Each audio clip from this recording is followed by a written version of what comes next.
گوید که نباید کسی مثلا از من شخصی و خصوصی خود دم بزند، یا فی‌المثل اخوانیه نگوید و فلان دوست را به بزم عشرت خود نخواند. مطلب این است که ببینیم و دریابیم که چه فرق است بین این من حافظ که میگوید من از جان بنده سلطان اویم اگرچه یاد از چاکر نباشد، و این من همو که میگوید در پس آینه طوطی صفتم داشتن آنچه استاد ازل گفت بگو میگویم،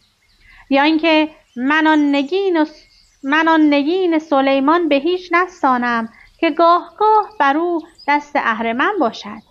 و اینکه مدامم مست می‌دارد نسیم جعد گیسویت خرابم می‌کند هر دم فریب چشم جادویت. ببینیم و دریابیم چه فرق است بین من و منم، فلان شعر و فلان شاعر و آن دیگر و دیگری.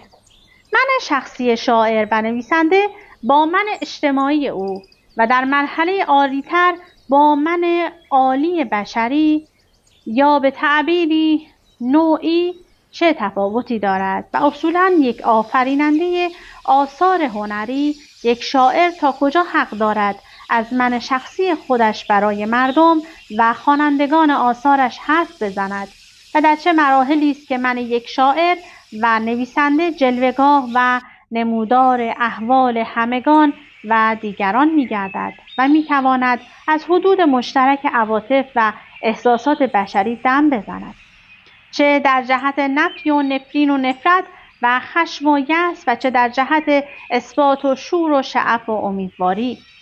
پس دانستی جانم و نیک بدان که فرقی فارق و اصولی است بین منهایی که در پس پشت شعرهاست،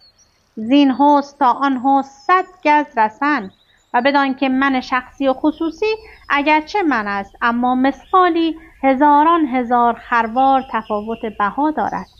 با من عمومی و اجتماعی و نیز با من عالی بشری، تا چه رسد به من فوق بشری، یعنی من برتران ابرمردان ابررندان آفاقی و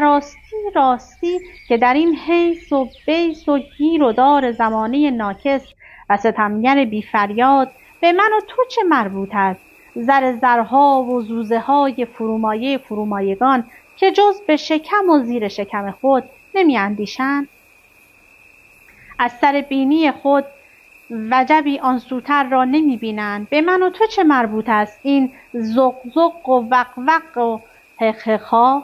این گزارش احوالهای